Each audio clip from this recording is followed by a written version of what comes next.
कहानी की शुरुआत होती है साल 1944 में, जब वर्ल्ड वॉर 2 चल रहा था। चारों तरफ बस बम, गोली और तबाही का मंजर था। इसी युद्ध के बीच हम मिलते हैं एक अमेरिकी मरीन कोर के सिपाही एलिसन से। एलिसन और उसके साथियों पर जापानी सैनिकों ने हमला कर दिया था। सब कुछ तहस नहस हो गया और किसी तरह अपनी जान बचाकर एलिसन एक राफ्ट में समंदर में बहता चला गया।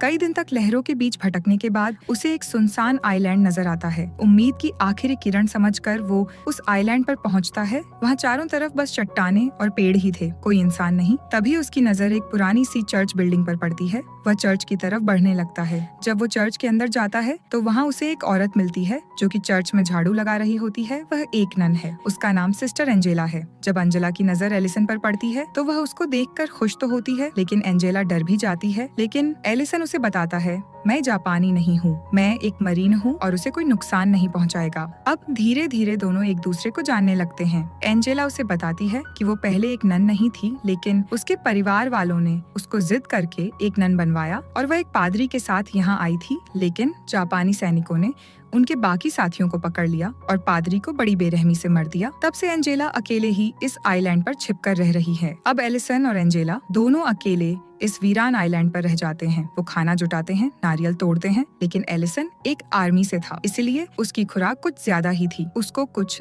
ज्यादा खाने की तलाश थी, इसीलिए वह नदी के पास जाकर वहाँ से एक टर्टल को पकड़ लेता है। लेकिन दोनों के बीच सोच का फर्क भी साफ नजर आता है। जहाँ नन को मांस खाना पसंद है, वहाँ एलिसन को मांस के बिना खाने का मजा ही नहीं आता। एक दिन उन्हें जापानी सैनिकों के जहाज नजर आते हैं। तभी एंजेला उसे एक गुफा के पास ले जाती है। उसका कहना है कि जापानी हर हफ्ते इधर को आते हैं, इसलिए मैं हमेशा इस गुफा छिप जाती हूँ और जापानियों से बच जाती हूँ।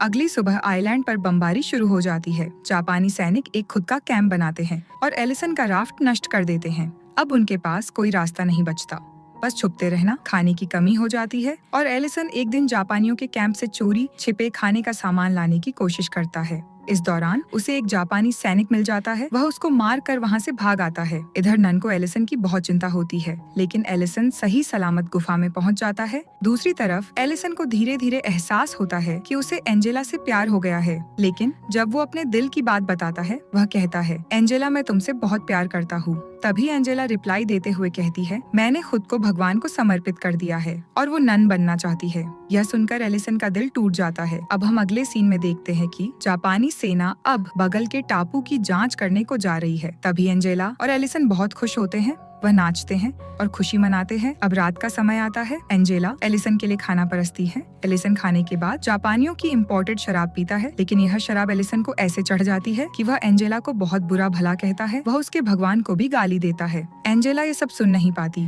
और वह चर्च से बाहर निकल जाती है। वह कहीं दूर जंगल के अंदर चली जाती है और वही ठंड में सो जाती है। वहाँ एलिसन उसे नशे की हालत में ढूंढने लगा, लेकिन एंजेला उसे कहीं नहीं दिखी। फिर अगली सुबह एलिसन एंजेला को ढूंढ लेता है और एंजेला को अपनी बाहों में उठाकर गुफा की ओर ले जाता है, क्योंकि कुछ ही देर में जापानी सेना वापस आने वाली थी। लेकिन यहाँ एंजेला की हालत खराब होती जा रही थी। एलिसन अपनी जान को रिस्क में डाल के एलिसन जापानियों के कैंप से एंजेला के लिए गर्म कपड़े ले आता है। एलिसन एंजेला के कपड़े चेंज कर देता है। कुछ देर बाद एंजेला को होश आता है। वह अपने कपड़े उतरे देख डर जाती है। वह एलिसन से पूछती है, क्या तुमने मेरे कपड़े उतारे हैं? एलिसन कहता है, हाँ, लेकिन मैंने यह सब तुम्हारे लिए किया है। और एलिसन कल रात के लिए भी माफी मांगता है। एंजेला उसको माफ कर देती है, लेकिन कुछ बाहर आ जाए नहीं तो मैं यह गुफा बम से भर दूंगा। एलिसन एंजेला से कहता है, तुम छुप जाओ, मैं बाहर जाता हूँ। लेकिन एंजेला नहीं मानती। वह कहती है, चाहे कुछ भी हो जाए, मैं तुम्हें नहीं जाने दूंगी। तभी अचानक बहुत तेजी से बम गिरने की आवाज सुनाई देती है और बहुत से लोगों के चीखने की आवाज भी सुनाई देती है। तभी एलिसन को लगता है कि अमेरिकी नौसेना आइलैंड पर बमबारी शुरू की दी है। एलिसन जान हथेली पर रखकर जापानी सैनिकों की तोपें नष्ट कर देता है, जिससे अमेरिकी सैनिकों की जान बच जाती है। फिल्म का सबसे भावुक पल तब आता है जब एलिसन और एंजेला अलग होते हैं। एलिसन कहता है, शायद हम दोबारा ना मिलें, लेकिन तुम हमेशा मेरे दिल के करीब रहोगी। और एंजेला कहती है, सच्चा प्यार साथ रहने में नहीं, बल्कि समझने और सम्मान देने में होता है। यही थी हेवन नोज मिस्टर, एलिसन की दिल को छू जाने वाली कहानी।